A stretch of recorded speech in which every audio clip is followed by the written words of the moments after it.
Okay, hey, we're live. Welcome to this week's episode of Direct to Consumer DTC Coffee Shop. We got a lot of good stuff today. We have Dylan on board. We got Barry on board. We might be joined by Robbo, CMO of Triple Whale, here in just a little bit. We're going to talk about a lot of things. Now, remember, too, feel free to subscribe to the YouTube channel so you don't miss any of these or anything else. Plus, please give all of the people on the show a nice follow. If you're watching live, you can comment. We will be able to see it. I'll put them live on the chat here if we want to address it. This is my dog, Barkley. He's making a lot of noise over in the corner. We might feature him here in a little bit. But until then, I just want to bring everybody up. And so to start off with, let me say once again, hi, I'm Charlie, Facebook disruptor. You might know me from such places as the internet, and you might know some of these other people. So let's bring them on first. How about this? Barry. How you doing, Barry? Nice to see you on the show, man. Hey there, Charlie. Good to see you. Good to see you. Sorry, my dog over here is barking a storm. He's so excited about the outside world, I tell you. So I know you from the internet. Why don't you introduce yourself to some of these other folks so they get to know you too? Sure. Hey, I'm Barry Hott. Yes, that is my real last name. I am a longtime Facebook advertiser. I've been advertising on Facebook since back in 2008, back when, they were only right-hand side. So in that time, I started early working with like local sushi restaurants and salons, and then eventually worked at some agencies. I've spent hundreds of millions of dollars for brands like AT&T, Toyota, Kraft, Microsoft, you name it. I left that world a few years ago, and I've been primarily focused on direct-to-consumer aggressive growth advertising. I was previously at Thesis, and now I'm at Jump 450, where I am a growth lead and acquisition manager. So still back in the weeds buying ads. And I also do the ads for Ranch Water, at Ranch Water, which was acquired by Diageo. That's Lone River Ranch Water. That was acquired by Diageo in March of this year. So, right on. Well, it's great to get to talk to somebody else who spent a couple $100 million. I know that we've had differences of opinion, and I think we're going to get to some of that here in a little bit. I also want to welcome to the stage, who's, I guess, last but certainly not least, unless you're talking about our fantasy football league, Dylan Carpenter of Koality Media. Sorry, I had to throw that out there. Dylan is currently in the DTC Football League treasurer, and I'm very curious, but he is 2 games behind Robbo, who I'm hoping also gets to join us today. But hey, Dylan, nice to see you, man. And for those that don't know you, why don't you introduce yourself so we get to know you a little bit?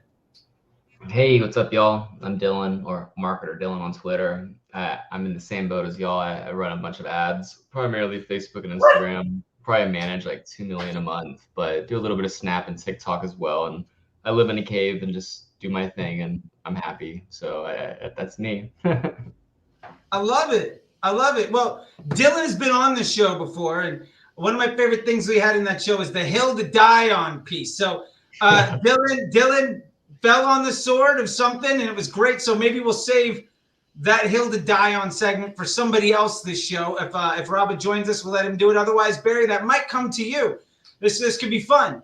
But before we get started, we did mention this last week, and I got a lot of comments about it, and people have asked for an update. So, Dylan, what is the Shiba worth right now for our fantasy football league? And for those that don't know, Dylan, Robba, I am Sam Thompson, Gibbs, Colin. There's a few of us that have joined this 8-person fantasy football league. And what we did is we put $100 a piece into Shiba, and the winner gets it all. So it was $800, but this was like 2 months ago. And I've been asked a lot by people to know exactly what is it worth right now. Do we know, Dylan? Yeah, I bought more personally, so I had to crunch some numbers, but we're sitting at about $6,400 right now. So it's gone down. I mean, yeah, there was in first place. So bottom's last, huh? Yeah, bottom is last. Yeah, so far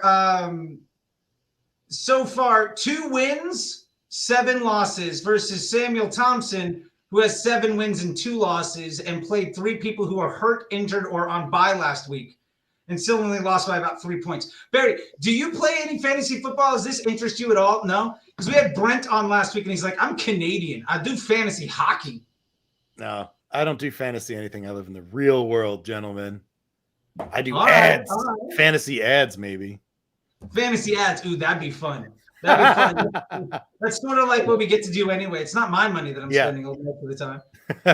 Yeah, I love it. So one of the things I wanted to talk about today, because this is a big topic, and we're getting some other stuff that's going around on Twitter, and I've been trying to respond to people, but like I have over 100 mentions on that thread that I did about ad fatigue. So we may or may not get to all of it today, just because like I'm still on November 9th in responses to people, and I'm working on it. But one of the things that we should probably address, and is absolutely key for all of us, and I'd love to get you guys' opinion on. Maybe I'll throw this to Barry first.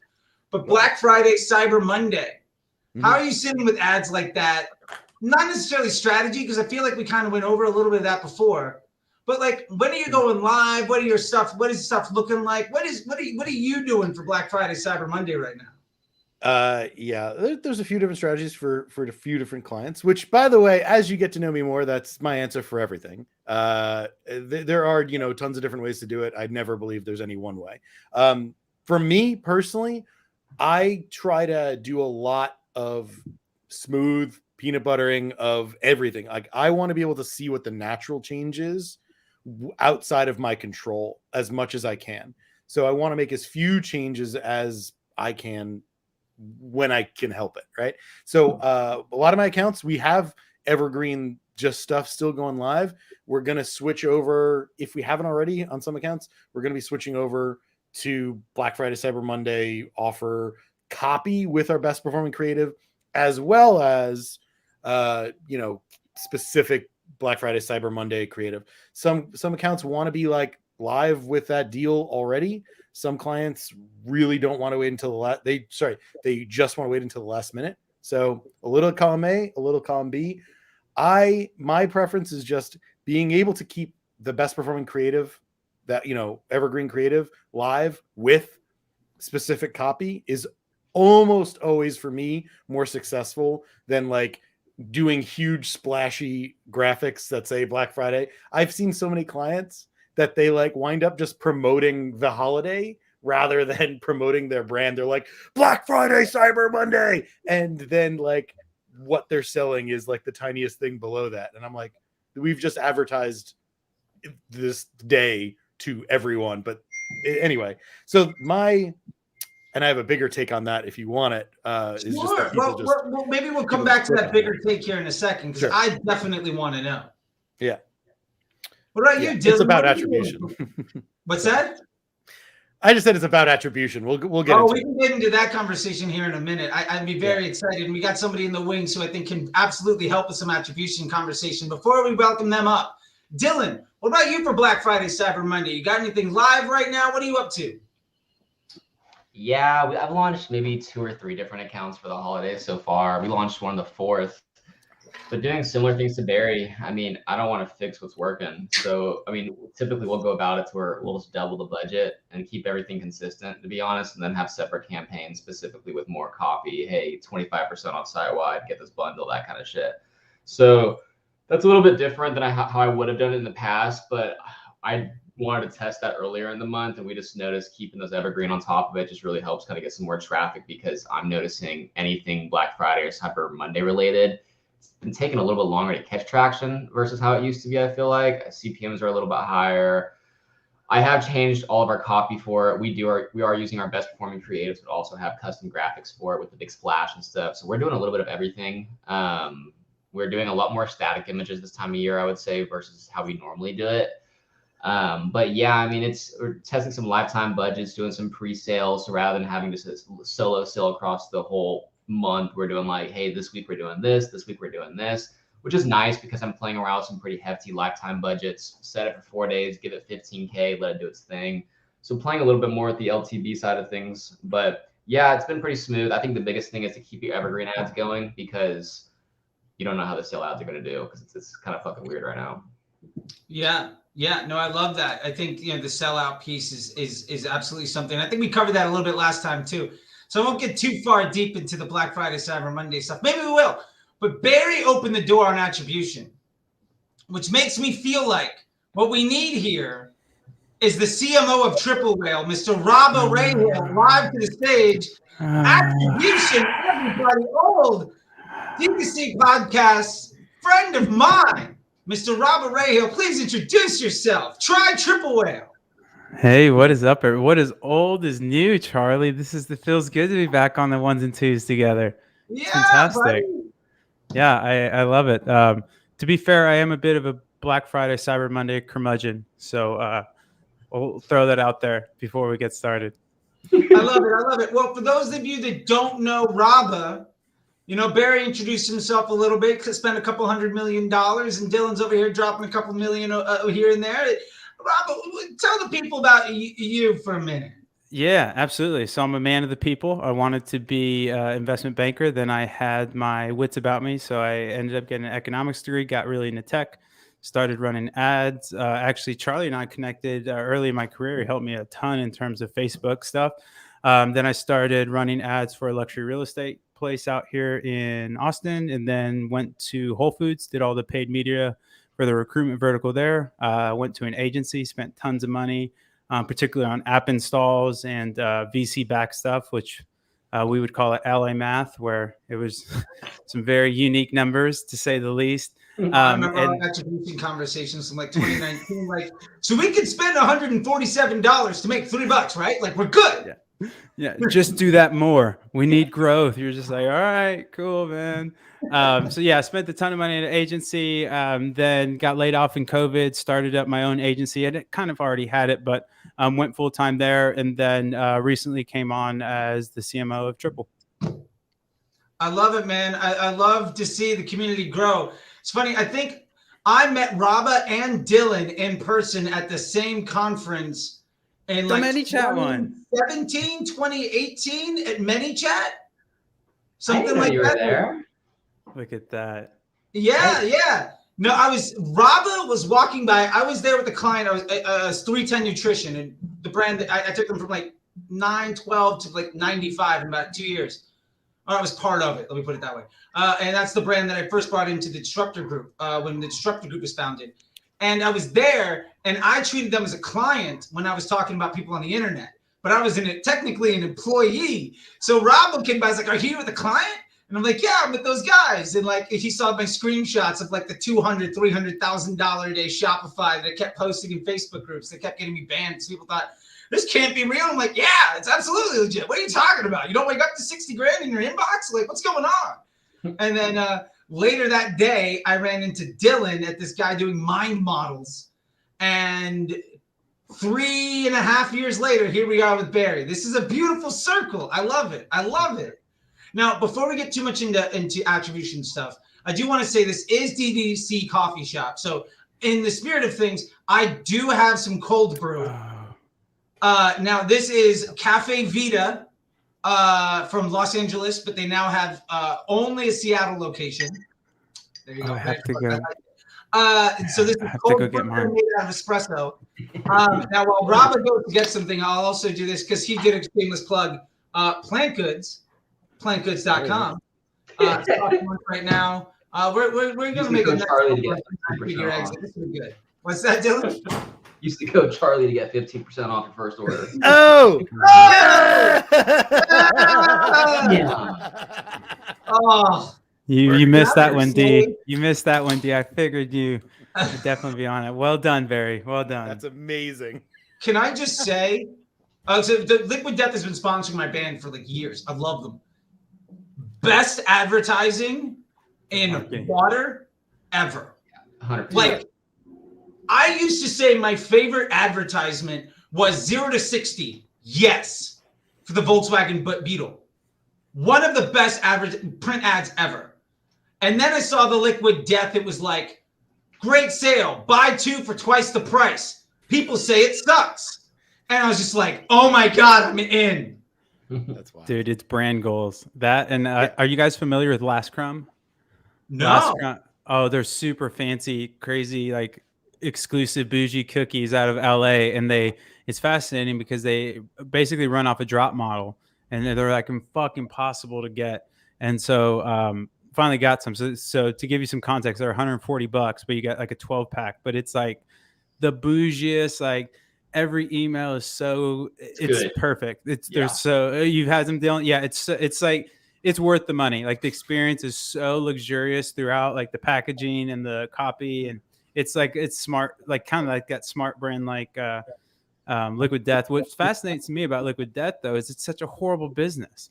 Not only is it just water, it's aluminum cans. You know, it's really fucking heavy water. You know, it's really expensive to ship, heavy shit. So it's like so impossible. So you have to buy like 78 cases for them to break even. But they probably make it up in merch. Their merch game's strong, but nevertheless, great brand.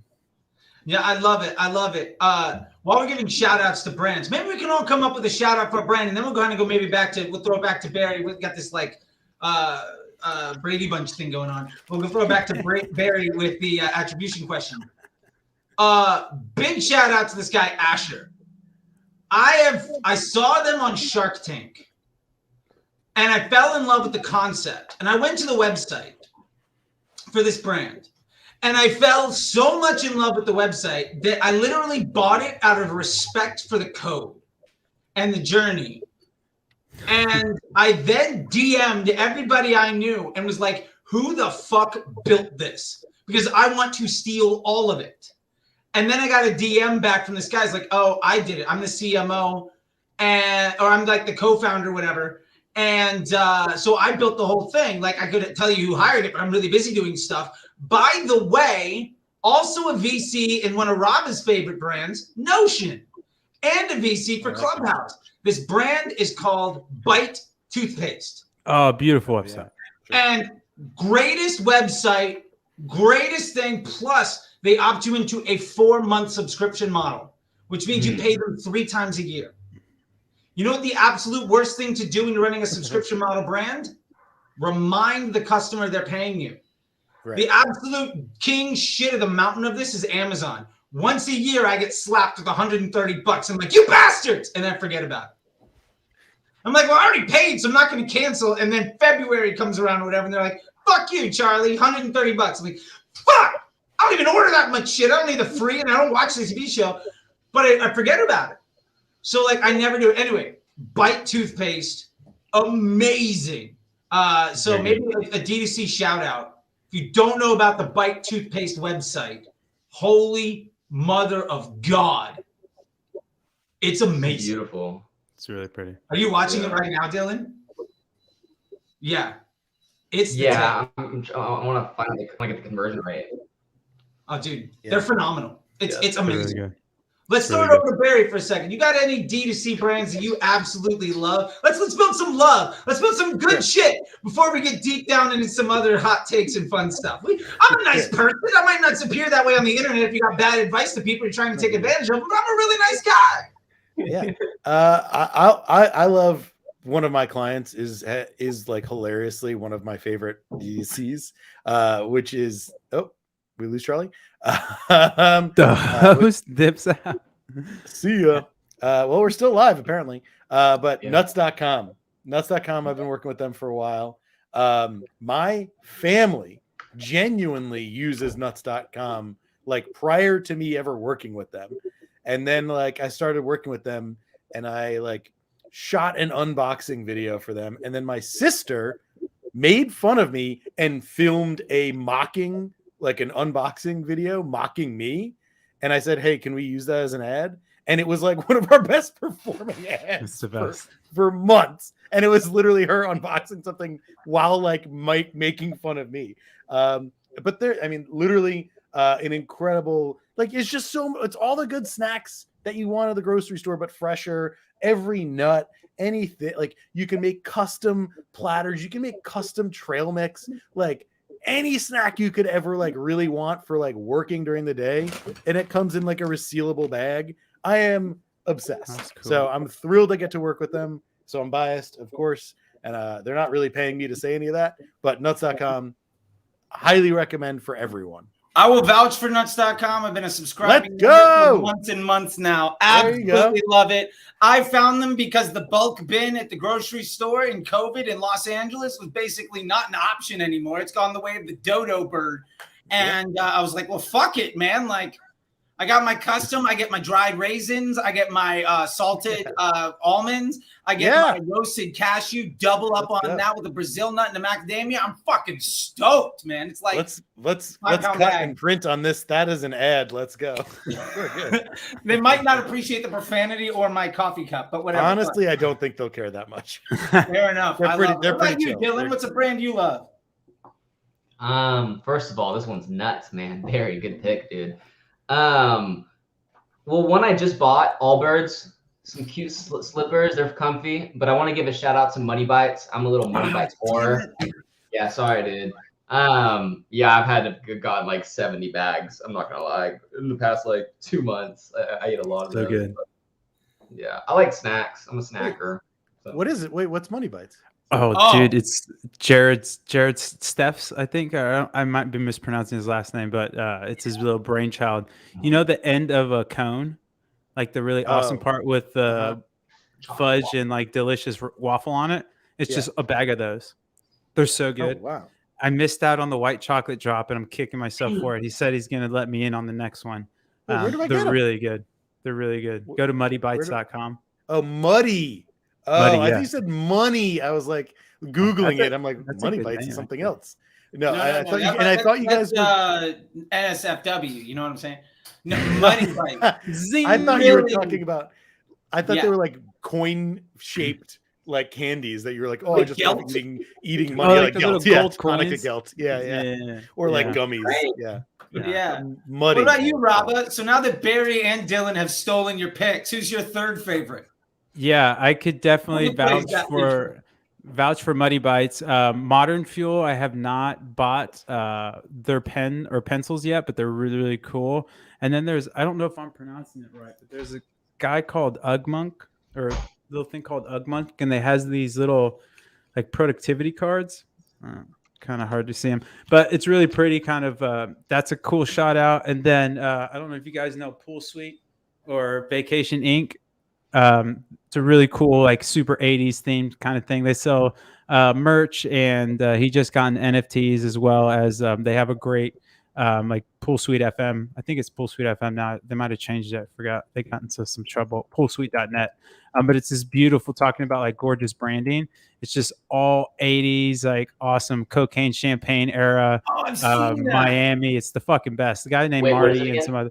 It's Poolsuite.net. This is Vacation Inc. is the company, but they sell sunscreen. Or one of the products is sunscreen. You posted on Twitter, and I was like, "What the shit is this?" Oh, dude, and I went so there, good. I was like, "Oh, it's sunscreen." So when you buy something from them, you know the OG paper receipts with the printer runners that you like tear off the perforated. That's what the receipt comes on. Like every single thing they've thought to the T. It's so delightful. It's a fucking delightful little brand. It's really cool to see because they started with this tech product and then they branched out into merch. And then I'm pretty sure sunscreen is their biggest revenue driver now. But it's such a fun brand. And then again, Last Crumb, if you're into cookies, is also a really fun one. I like it. I am jealous about the Last Crumb. I missed out on, I guess they were at Geek Out or something, and I've just not been able to get my hands on it. But I'm in LA. Minutes. I just gotta go knock on somebody's fucking door, man. Like it's literally minutes. So they'll text you. You got to get on the SMS list, and I've literally it took me like 5 or 6 times. Yeah, it's crazy. It's really fun. I love the drop model. I love it. I love it. I love it. I was going to give one more shout out, just a quick thing as an honorable mention. Dandy Del Mar, one of the greatest branding plays I've seen. If you check them out, they are running basically, it's like lifestyle clothes for like late 70s, like leisure wear. And they call it inactive wear, which I fucking love. And it's fucking dope. I own like 3 of their terry cloth shirts. Actually, that place that I went to in Hawaii that Robbo, you went to with your lady, the picture, I've got a picture of myself by that lagoon, the saltwater lagoon that was by the ocean, and I was wearing one of their fucking shirts, and it's fucking good. It's fucking good. All right. Yeah. Well, with all that being said, I might buy some of that for future vacation. This looks this robe looks these robes look fantastic. It's amazing. And their Instagram is awesome because it's like modern pictures. It's like modern people. but it's straight up. You know what? I've defined that there's this market that is now existing. I'm seeing more and more of it. And I've defined it, my psychographic for this market. Post-festival adult. Yeah. Somebody that went to Coachella like 7 years ago that now has a kid and has their life together and like a couple $100,000 in the bank. There's an entire direct-to-consumer market for just that person. And if I have an entire wardrobe from Dandy Del Mar, I'm not going to be unhappy. It's like the Eddie Bauer for hipsters. Oh, dude, it's so good. Like, I'm not that much of a hipster. Like, hipsters have stolen Papsu ribbon from me, like a million things. But like beards, interest in outlaw country. Like, I keep getting all of these things taken from me because they end up being cool after like whatever. We'll get into maybe some of that stuff later. But I do want to go back to this thing now. Barry opened the door on something, and I thought it was a great segue to bring Robbo in. Oh, Michael says, "Hey Barry, by the way, you guys can see the chat. There's a comment section over on the window on StreamYard. Yeah. We're not terribly active. Hey to me and only me, not to anyone else. Hey Michael. Yeah, no, there's a lot of lurkers in there, I'm sure, just waiting for me to put my foot in my mouth. So I'm all about it. With that being said, what's that? You pay that guy, Barry? I have a lot of people who are going to be coming in to heckle all of you. I love it. So that being said, Barry, you opened the door on something, and this is something that I think Rob and I kind of got into last year on our podcast. So we'll see how this goes. I think it was at we used to have a segment called Guru Buster, which I thoroughly loved. It got me completely, on some block lists. But that's fine. That only means you're doing a good job. So Barry, you opened up the window about attribution for Black Friday, Cyber Monday. And I think it'd be awesome to get into the weeds a little bit about your concern here, because I've got takes. I'm sure Dylan and Robbo have some stuff. Robbo has, clearly, CMO of Triple Whale might have a couple opinions about attribution. Hashtag not a sponsor. But I'd be very interested to see what your concern is, Barry. I'll throw it to you, and you kind of take us there. By the way, this is definitely Michael Lorenzos, who is the head of ecom for Bleach London. Just FYI. Good. I like that. Shout out Bleach London, former client of mine. Right on. But yeah, my Barry trademark Barry hot take on a lot of this is attribution is one of the biggest things that people try to get right, and they completely get it wrong, and they misunderstand it at scale massively.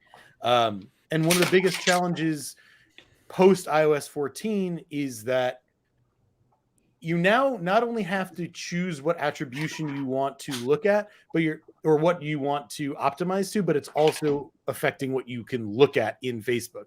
Whereas before, I could have said, I only want to do one-day click, attribution or conversion window, it used to be called, and I could then look at any attribution window. But now it's this one and the same. So I have to make a decision about how I want Facebook delivering my ads, but also how I want to be able to report on my ads in platform, right? And optimize them, which is just in platform. So that's step one. Is there's a ton of confusion around that. I think the second that you bring one-day view attribution in, you are going down a very slippery slope, both from a over attribution standpoint and even worse, in my opinion, in a optimization standpoint. You are allowing Facebook to optimize to get view conversions, which are often done by delivering cheaper impressions. So it might optimize to creative that is just easier for it to deliver. So it might be impressions, it might be images instead of video. You might see Facebook skew more towards that because it's cheaper for Facebook to deliver an impression often than a video. So the bigger problem with attribution for the holidays is that with a lot of these sales, you naturally have people that are A, your customers, B, familiar with your brand and ready to buy anyway, and or C, willing, finding you just now and going to buy. But when you do these promotions, you kind of like assume when you look at the metrics, you're like, oh my God, this is the best campaign we've ever done. And for Black Friday, Cyber Monday. And it's just taking credit for people that were already waiting to buy. I have multiple products that I am waiting to buy on Black Friday, Cyber Monday just to get a deal, right? Like, I don't need a Black Friday, Cyber Monday ad to get me to do that. But, you know, we're all, as advertisers, expected to do that. Our clients want to do that, or some of us want to do that. So that's where the attribution gets real murky, is aside from what I said earlier about the click versus view, any of that, that's a bigger conversation. It's the actual customer buyer mentality and like logical actions that they're taking or not taking. And we can't assume that it's just that the ads are driving that, because they're often just taking credit for conversions, even though these people are already going to take action. So the last thing I'll say on that is that on those days where people are have the highest likelihood of actually making a purchase, the ads that are going to do best are just the ones that have the highest click-through rate, because it's going to get the most people to your site. And those people, it's going to get the most people for Facebook to take click attribution credit for.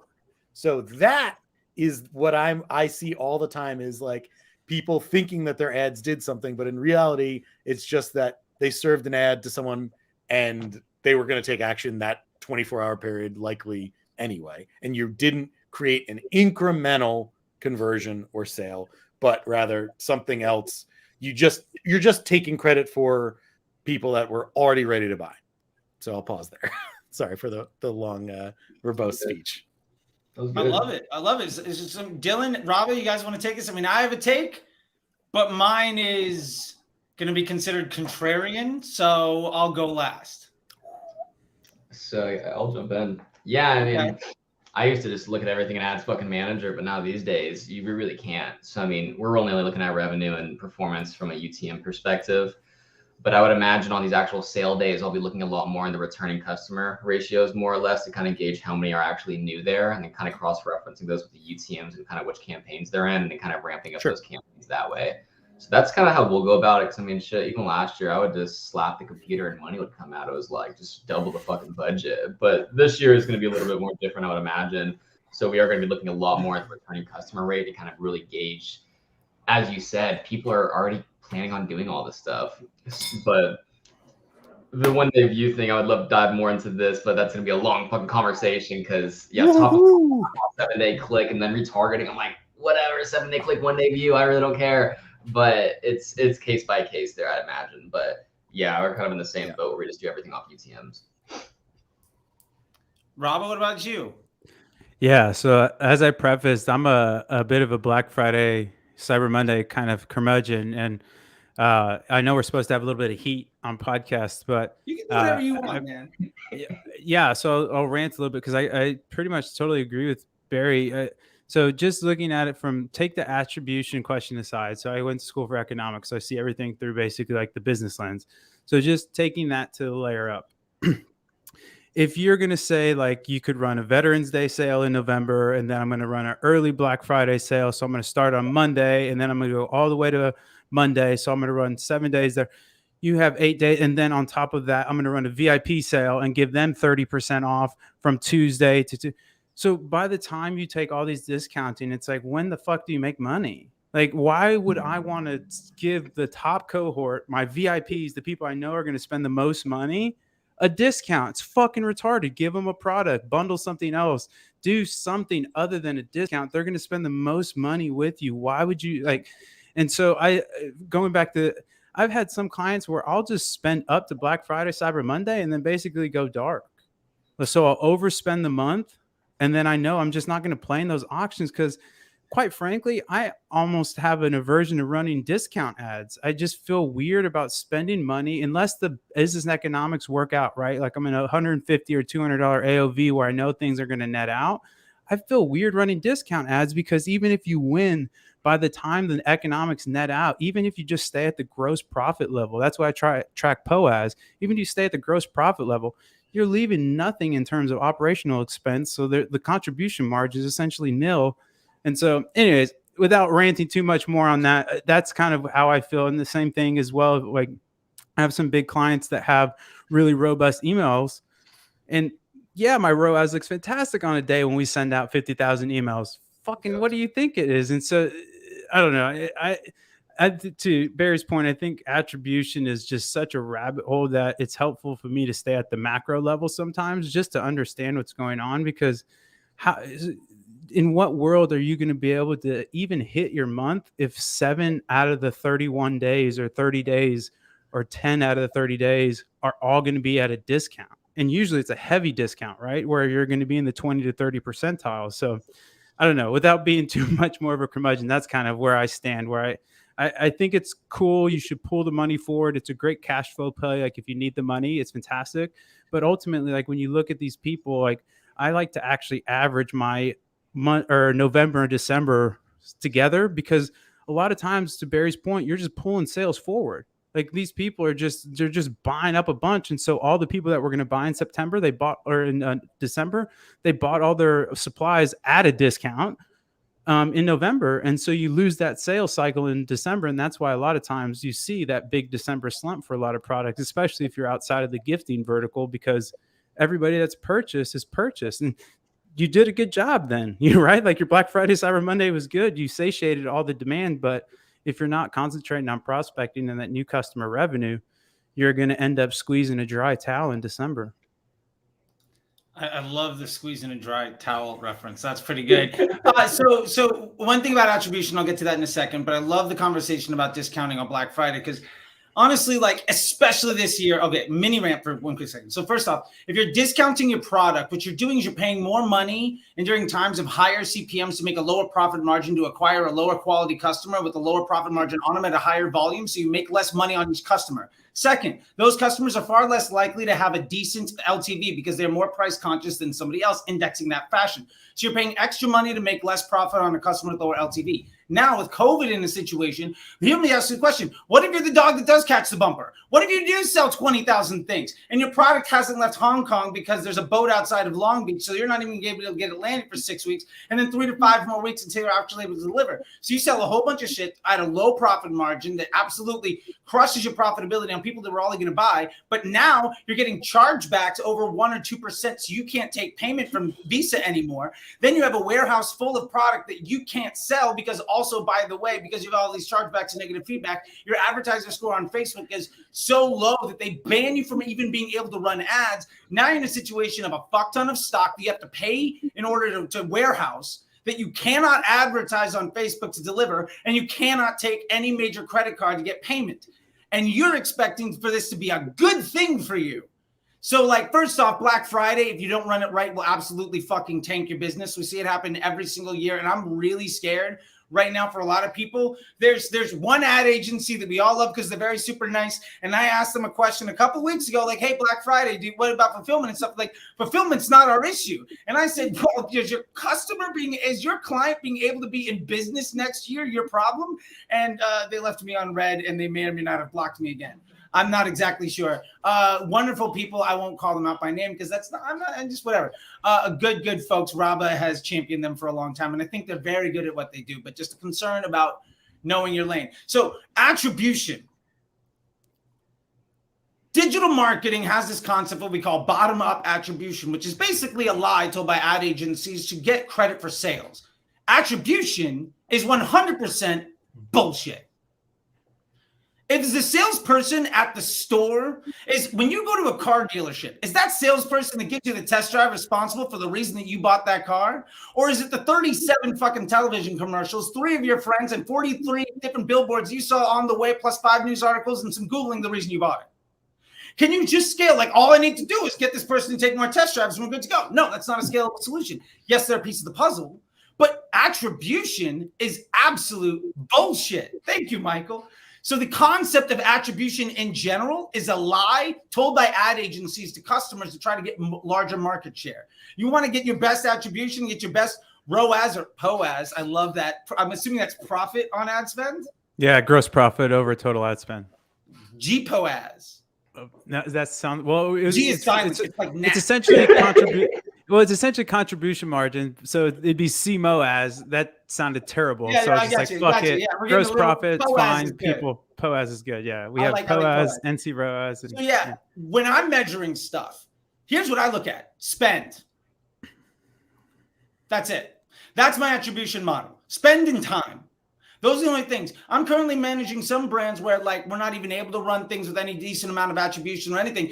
And the way that I ultimately discern whether or not this is a valuable thing is I look at it like it's television, radio, or print or out of home. When I invest here, do I get a lift? When I pull my investment, do I see a drop? One of the greatest examples of this is you know what we did with Uber. Cut back $10,000 a day on programmatic. What happened? Zero drop in overall profit margin. Zero drop in overall business. Now, that is a hyperbolic example, but my point here is everything that you're doing is additive in some fashion or subtractive in some fashion to the overall experience. What you got to do, in my opinion, is you look to any one of these channels to figure out what their unfair advantage is in the consumer journey, and you exploit the shit out of that. Facebook, for instance, is an intent-driving market research device. The better you do at getting your Facebook number on day one to improve, the better your Google results are going to be, the better your email is going to be, the better your site conversion rate is going to be, because you are driving a higher volume of higher qualified customers with a higher value of intent to your store. And so all you need to do, if you want to make a better number, is make your day one results on Facebook more efficient. Now, in the conversation of 1 day click versus 7 day click, 1 day view, I think there are two options. Either you're going towards 1 day click because you can get out of the learning phase and you're going to focus on that highest quality customer. You're going to drive them with the highest amount of volume because you have a very simple ad account, a very high volume, and you focused on one specific business objective and you are smashing the shit out of it. Or you're going on a 7 day click because attribution doesn't mean fucking anything to you. And you're just trying to let the system see the highest quality of consumers. And all you're trying to do is drive the highest volume of people who are likely to lift your business as a whole. Either one of those things, I think, are the way to go. The 7 day click, there's no value. I think 7 day click is less value than 7 day click, 1 day view, because I'm not letting Facebook see all those people with ad blocking. I'm not letting Facebook see all those people that might see the ad but then open an email. I'm not letting Facebook influence the people that aren't going to click on a Facebook ad but are totally going to search the thing later. And a 1 day click, 1 day view completely drops out the ability for me to see what happens on a tail of, well, maybe the person bought on 36 hours later. So for me, number one, attribution is absolute bullshit. I measure on spend and time. I got beaten over the head by somebody that used to work at Got the Ranker, and she spent $100 million a year on television ads. Her attribution model was 15 minutes after the infomercial aired. Wow. By market. And that's how she would spend 9 figures a year on television, doing like Ginsu knives and Proactive and all that fun stuff. And I couldn't come to her with like, well, the Facebook numbers is like, I don't give a shit. Fine. So you took more credit from email. Great. I know that they did good. Whatever. I don't care. So one of the things that I do for people right now is understand what the real number is. What's an allowable CPA on the platform? Is say, what is all of your email, last click revenue? Let's take that off the board. Now let's say paid media, total revenue and total paid media. That gets you a total CPA, right? A total ROAS, right? So total conversions and paid media. That gets you to basically understand what is your allowable CPA, because maybe that's $78, but Facebook is showing you $120. Awesome. Now you can do the Fahrenheit to Celsius calculation. So you understand, great, a 120 on Facebook is a 70 something in my store. If I get to a 100, I'm going to hit 65. What do I need to do now? Not give a fuck about Facebook. I'm just comparing it to itself, and my goal is to get to a 115. The best way of doing that, I get rid of the 130 ad and continue to reduce my cost, because I'm optimizing my account by removing the weakest link in my chain so I get stronger and stronger and stronger. And so I don't give a fuck about attribution because it's bullshit. And Black Friday last year, I remember a lot of heat from some people that I haven't heard fuck all from the last month, for what it's worth, about, well, 28 days, why we should absolutely spend the fuck up on Black Friday because we're going to get this massive lift in the middle of December. Yeah, well, once 28-day went away, the conversation about delayed attribution fucking went with it. So that, to me, is a sign of this was absolute bullshit, and now we can't lie to the customer, and we don't have a good lie to support our business motives here, so we're just not going to say anything. Well, but I mean, that's my opinion. I said I had a contrarian take. It's contrarian in that it's like not agency first bullshit. Right. So like it's not necessarily popular. But well, that's my I gotta say, call me out if you think anything I'm saying is agency first bullshit, because that's not normally at all my goal. But there's something I find flawed with what you're talking about the attribution, because I have tested this and I play with this a lot.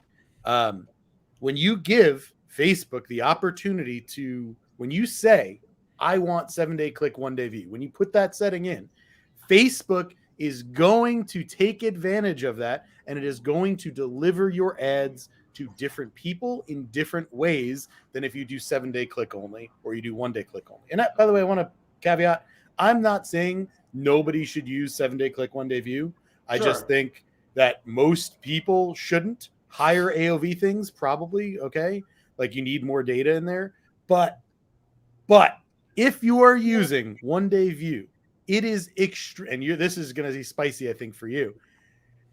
You have to be thoughtful about what you are excluding and what you are not excluding, because again, that 1-day view in Facebook will intentionally optimize and to those users that are already taking action. So Facebook's going to just lob up an impression to them. They're going to have it, and then Facebook's going to count that as a conversion, even though that impression had zero impact on what you're doing. And I will go further and say that when you are doing creative testing, when you are doing landing page testing, anything that you want to test in Facebook, and you have that 1-day view on, and you don't have your customers excluded, and you don't have your recent visitors excluded, okay? Facebook is going to prioritize, and Facebook is going to prioritize delivering to people that are already familiar with your brand, have already been to site, which is going to skew how your ads work, and it's going to skew how your creative tests hit, because a more branded ad will work more to people that are familiar with your brand. A less branded ad, which is what you probably want to be putting out there to get more new people in your funnel, if that's your goal, you're gonna lose that edge, because Facebook is going to prioritize people that are already in there. So I have done this. I've tested this. I've played with this a lot. I've done controlled experiments of certain levels of exclusions, and watching how Facebook absolutely, you can't see within your ad set how it's delivering, but I've seen it absolutely is driving a lot of impressions and a lot of spend to those people that are closest to already taking action. So you need to either be aware of that if you're not excluding, or actively, thoughtfully exclude as much as you can for that sector that you are trying to target. What do you think about that, Charlie? That's a big, I've wanted to talk about that for a while. I've wanted to talk to you about that for a while. No, I love it. One, I absolutely agree with the premise of what you're saying. Two, I want to challenge the value of it. Sure. Do I care that Facebook is it bad for me that Facebook at scale is seeing a larger and larger amount of good impressions, and it sees it has a higher volume of what good customers look like, and I'm getting a better estimated action rate and lower CPMs because I'm delivering more positive impressions? If I know that Facebook's attribution is 100% bullshit, and I'm measuring the incremental value of the shape of the curve of my investment in Facebook across my entire channel. Sure. So my point is, yes, I'm going to be having duplicitous attribution, but I default to my previous statement of attribution is bullshit. Yeah. And I will then go to say, if Facebook can see an extra 20, 30, 50, whatever, 20% more conversions, and that means that I'm getting better social proof, I'm getting a better estimated action rate, I'm getting more preferential bidding in the platform because people are having a higher quality experience with my brand, and that means that the lift I'm seeing on aggregate across the entire account is improved, then I'm okay with that. And I feel for me, if I'm not going 1 day click, then I'm going 7 day click, 1 day view, because I'm leaning into that. So I agree with you. And to that point, that's where I go with a 1 day click. Right. If instead I'm going off the premise of I don't give a fuck, I just want the most amount of data in my intent creation device, and I want my salespeople to see every win possible, then I'm going to swing all the way the other way. Sure. I would say the 1 day click, 1 day view. I'll go this far. That's the worst model that you can go with. Yeah, probably. Yeah. Yeah. Can I jump in? Please. Yeah. So I actually agree with both of you guys. So I think, Barry, what you're talking about is technically correct. And Charlie, for me, I like to either live at the extreme, like I have enough data to drive proper 1 day clicks, and then I can get an actual attribution read. If not, then I'm going to open it all the way up, because I don't care. And what I do care about is my ecosystem ROAS or MER. So I'm tracking that. I'm tracking my NC ROAS. That's going to be my new customer revenue or over total ad spend. And then I'm tracking my POAS, my gross profit over ad spend. And then I'm just using incrementality, kind of going back to Charlie. Like, that's the OG moves. Like, I do actually, like, I don't have the expletive, but I do think attribution is fundamentally broken and will always be broken. Like, I think that there's just no incentive for Apple to make any type of steps backward in terms of their privacy stance. If anything, they're going to triple down on it. It's just such an incentive. If you want an Android phone and you want to be tracked, that's fine. If you want to be a rich person and don't want to share any of your data, you buy an iPhone. Exactly. I can be both, can I? Yeah, I can be rich and have my data tracked, right? Hey, I'm not advocating being tracked. I don't mind targeted ads. I like the idea that my experience on my device is tailored to make me happier.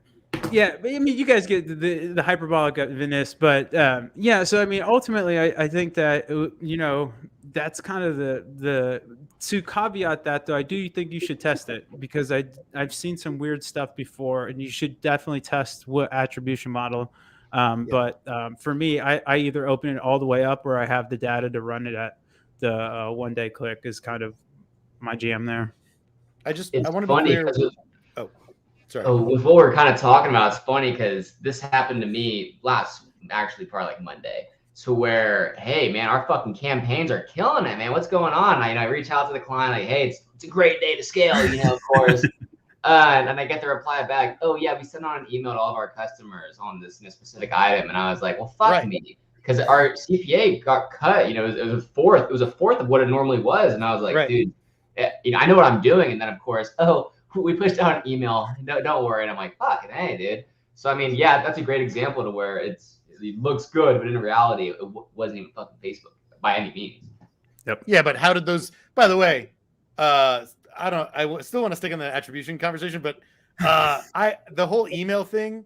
I have a weird thing about email, because I'm like, 90% of the people that are in your email funnel are thanks to my ads. Like, and you're like, everyone's touting like, oh, email's so great. And it's like, you forced people to get into this email funnel. They would have just maybe bought sooner. And now you're like taking them into the email funnel to give all the attribution to email. Because again, in some ways, I do agree, Charlie, attribution can be bullshit.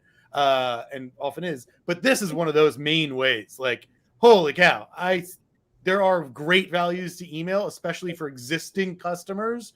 But for new customers, taking credit for like email marketers taking credit for all of the customers that I brought into the freaking email in the first place. And I've had clients that aren't even tracking the lead event. And I'm like we're just optimizing the purchase, and they're like trying to funnel people in to also get their email signups to give them a discount. And we don't even have an event to track that, because they don't care. So there's no connect between what money we're spending on Facebook ads or any ads and how many actual people went in to get an email lead from there. And it's like, what are we doing? Those people are becoming customers maybe in a few weeks, but they came in from Facebook. Like, where are you what's putting a going lead on? event? That's the issue I've been seeing, is I love tracking that too, but with the prioritized events, we just really go purchase, initiate checkout, add to cart. So yeah, but if they're not purchasing, right? If they're not purchasing in that window, then the lead event is something. I want to mention something about this email, but before that, the AEM that Dylan down here, like in our like little, you know, like down there. You mentioned that light is so cool. AEM, by the way. I'm only tracking purchase and add to cart. I'm not doing the 4 extra things for value because I don't give a shit. I don't give a shit because it's not Facebook's job. It's my job.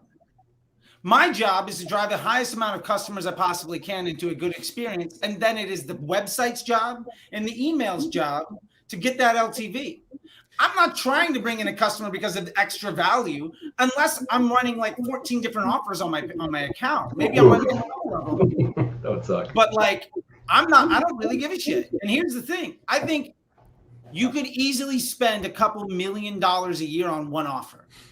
I think the more offers you advertise, the weaker your business is when it comes to strength in your advertising. Because it means you now have 5 products. Well, now you have 5 different customer journeys. And each one of those has their own testing models of what happens on the pages. And then you got a creative test for each one of them. And then you're overcoming objections for each one. And then they all have their own email flows and all of this stuff. And you're getting 1/5 the amount of data to drive bringing those customers. So for me, like the more things you advertise, the more diversified your investment. I always say the more places that you invest in trying to make smart, the more dumb employees you have. And it's phenomenally easier to fix a machine with 3 parts than it is one with 20. Like your friend with the MG Roadster, it's in the shop 10.5 months out of the year. And then like he gets 25 miles on it and it's back in the shop again. Because there's a million fucking parts that are all going to break. And there's no way for you to really be able to handle that at scale, in my opinion. Now, I have been at spots where we had $50,000, $60,000, $100,000 a day, like SaaS businesses. Dylan and I actually both worked on the same account at different times. And we got down to like income level, device, browser window that you were on, time of day, different journey flows, different onboarding flows. Like we got nutty. And I got the CPA from $60 down to 12. And it was awesome.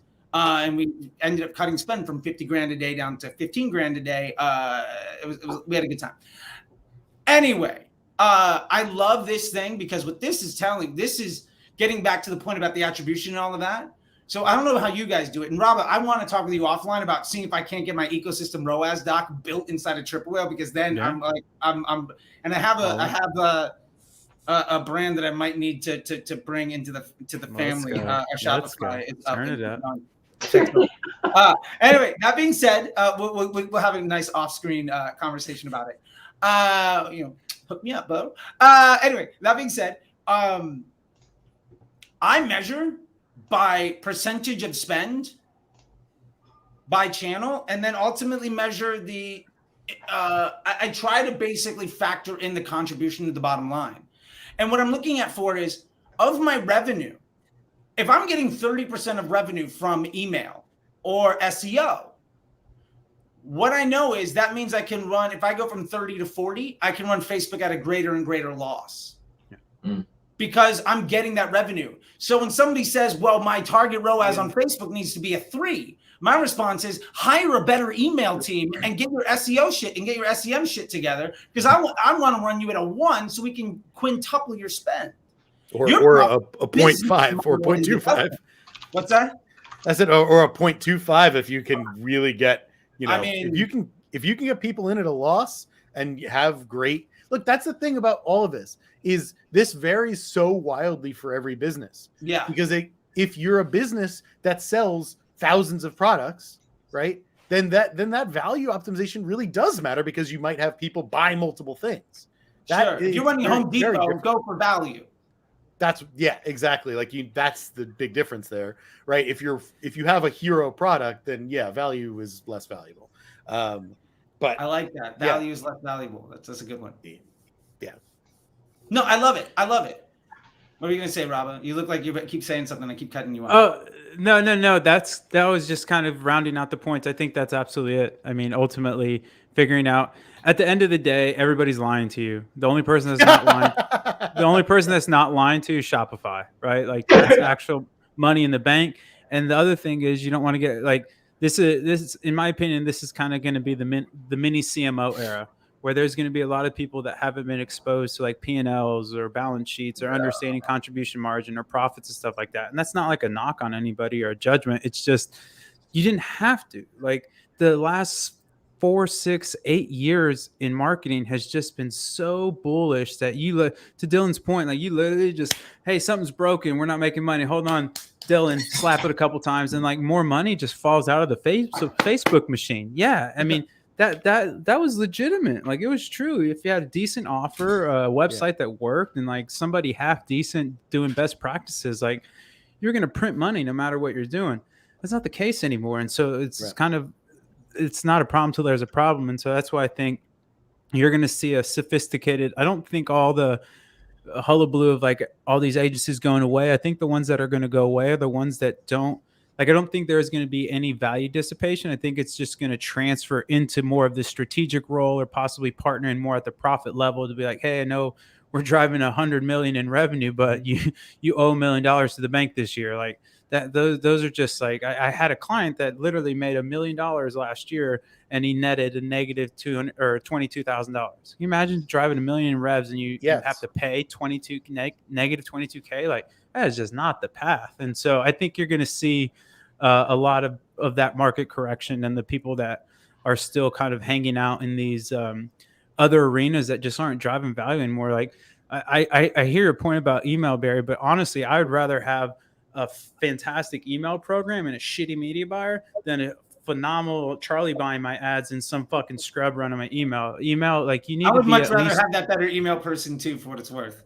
You can get ads to be okay. Like, if your growth driver, if your only pathway or vector of growth is Facebook ads, dude, you need to rethink that. Facebook ads should be an augmentation of the ecosystem. And I think that's what happened. But okay, hold on. What then? How are you getting people into the emails to see your emails?